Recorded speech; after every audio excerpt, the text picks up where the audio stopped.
साथ संगत जी, प्रेम से कहना। धन निरंकार जी, एक नई साखी के साथ स्वागत है आप सभी का आपके ही अपने चैनल पर। आज की साखी का विषय है झूठा प्रेम। चलिए सुनते हैं आज की ये साखी। साथ संगत जी, पुरानी बात है। एक युवक एक महात्मा जी के आश्रम में आया करता था। महात्मा उस युवक की सेवा से प्रसन्न हो गए और बोले, बेटा, आत्म कल्याण ही मनुष्य जीवन का सच्चा लक्ष्य है, इसे ही पूरा करना चाहिए। युवक ने कहा, महाराज, वैराग्य धारण करने पर मेरे माता पिता कैसे जीवित रहेंगे?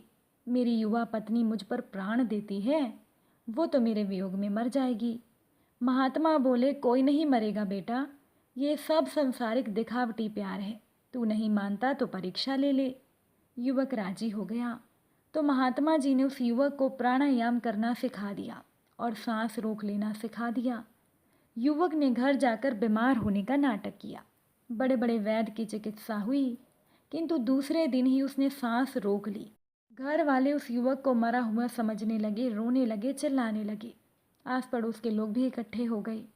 तभी महात्मा वहां पहुंचे और युवक को देखकर उसकी गुण गरिमा का बखान करते हुए बोले कि हम इस लड़के को जीवित कर देंगे, परंतु तुम्हें कुछ त्याग करना होगा। घर वाले बोले, आप हमारा सारा धन, यहाँ तक कि प्राण भी ले लें, परंतु इस युवक को जीवित कर दें। महात्मा बोले, एक कटोरा दूध ले आओ। तुरंत उनकी आज्ञा का पालन हुआ। महात्मा जी ने उसमें एक चुटकी राख डालकर कुछ मंत्र पढ़ा और बोले, जो कोई इस दूध को पी लेगा वो मर जाएगा और ये लड़का जीवित हो जाएगा। अब समस्या ये आ गई कि वो दूध कौन पीता। माता पिता बोले, अगर हम दोनों जीवित रहेंगे तो हमारा एक पुत्र और हो जाएगा। पत्नी बोली, इस बार जीवित हो जाएंगे तो क्या, फिर कभी तो मर ही जाएंगे ना, मरना तो पड़ेगा ही। इनके ना रहने पर मैं मेरे मायके में सुख से ज़िंदगी काट लूँगी। यानी कि वो दूध पीने से माता पिता और पत्नी ने तो मना कर दिया। जो रिश्तेदार आए थे वो भी बगले झांकने लगे और पड़ोसी तो पहले ही घर से निकल चुके थे। तब महात्मा ने कहा, अच्छा, मैं ही इस दूध को पी लेता हूँ। सभी प्रसन्न होकर बोले, हाँ महाराज, आप धन्य हैं। साधु संतों का तो जीवन ही परोपकार के लिए होता है। महात्मा ने दूध पी लिया और युवक को झकझोरते हुए बोले, उठ बेटा, अब तो तुझे पूरी तरह ज्ञान हो गया ना कि कौन तेरे लिए प्राण देता है। युवक तुरंत उठ बैठा और महात्मा जी के चरणों में गिर गया।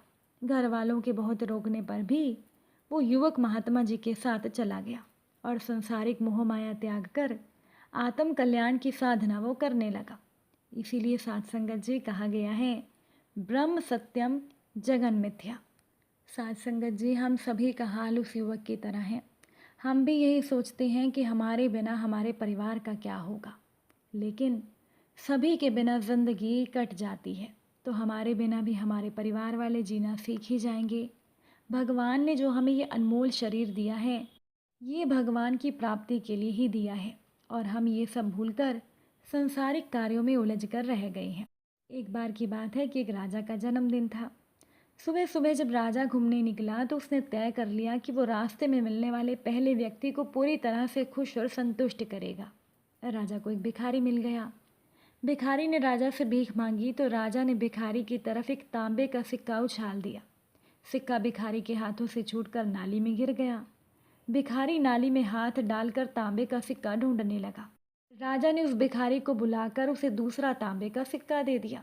भिखारी ने खुश होकर वो सिक्का अपनी जेब में रख लिया और फिर वो जाकर नाली में गिरा हुआ पहले वाला सिक्का ढूंढने लगा। ये देखकर राजा को लगा कि ये भिखारी तो बहुत गरीब है। उसने भिखारी को एक चांदी का सिक्का दे दिया। भिखारी राजा की जय जयकार करता हुआ फिर से नाली में वो तांबे का सिक्का ढूंढने लगा। अब राजा ने भिखारी को एक सोने का सिक्का और दे दिया। भिखारी खुशी से झूम उठा और वापस भागकर अपना हाथ नाली की तरफ बढ़ाने लगा। ये बात राजा को बुरी लगी। उसे खुद से तय की गई बात याद आ गई और कि पहले मिलने वाले व्यक्ति को आज मैं खुश और संतुष्ट करूँगा। राजा ने भिखारी को बुलाकर कहा कि मैं तुम्हें अपना आधा राजपाट देता हूँ, आप तो खुश और संतुष्ट हो ना। भिखारी बोला, राजन, मैं खुश और संतुष्ट तभी हो सकूँगा जब नाली में गिरा हुआ तांबे का सिक्का मुझे मिल जाएगा। हमारा हाल भिखारी जैसा ही है। हमें भगवान ने आध्यात्मिकता रूपी अनमोल खजाना दिया है और हम उसे भूलकर संसार रूपी नाली में तांबे के सिक्के निकालने के लिए अपना जीवन गंवाते जा रहे हैं। परमात्मा को याद किए बिन कैसे हो बेड़ा पार जी। श्वास हाथ से जा रही हैं, कीमत बेशुमार जी। साध संगत जी, मनुष्य शरीर को व्यर्थ ना गंवाकर मोक्ष की प्राप्ति करें। एक संत ने बड़ी अच्छी बात बोली कि द्वार और दीवार में क्या फ़र्क होता है। अगर द्वार के द के स्थान पर दी लगा दिया जाए तो दीवार बन जाता है, और अगर दीवार के दी के स्थान पर द को लगा दो तो द्वार बन जाता है।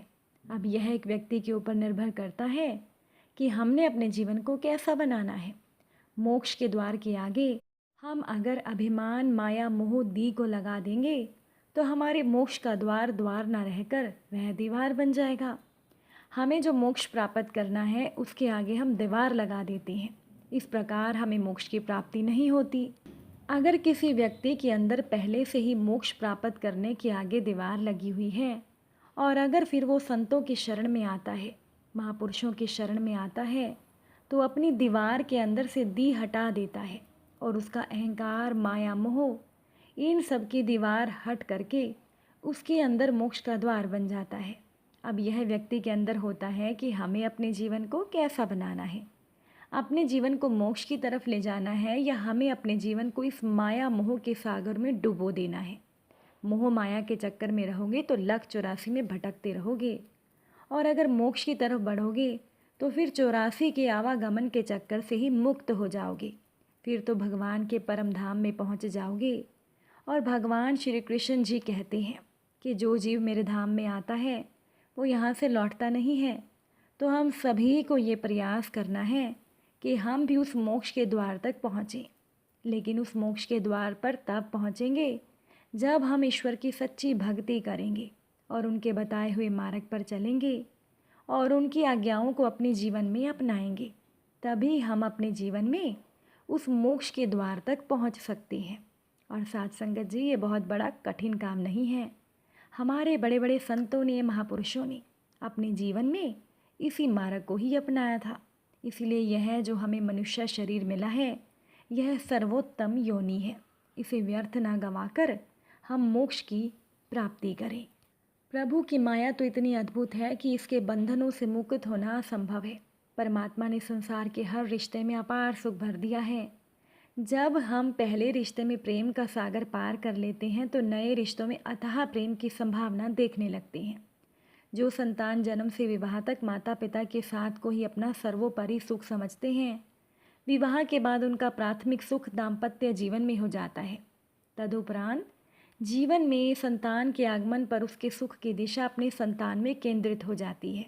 इसी तरह हम संसारिक रिश्तों के सुखों में ही संपूर्ण जीवन यात्रा को डुबोकर इस संसार से विदा हो जाते हैं और परोपकार, जीव सेवा, भगवान की भक्ति और मोक्ष प्राप्ति हेतु मिले दुर्लभ मनुष्य जीवन को व्यर्थ करते हुए 84 लाख के चक्कर में फिर से उलझ जाती हैं। लेकिन चाहिए तो ये कि हमें अपना मानुष जीवन व्यर्थ ना गंवाकर भगवान की प्राप्ति इसी जन्म में ही करनी चाहिए, और मोक्ष की प्राप्ति भी। अगर आज की ये साखी आपको अच्छी लगी हो, वीडियो को लाइक शेयर ज़रूर कीजिएगा। आप सभी से फिर मुलाकात होगी नई साखी और नए विचारों के साथ। साथ संगत जी प्यार से कहना, धन निरंकार।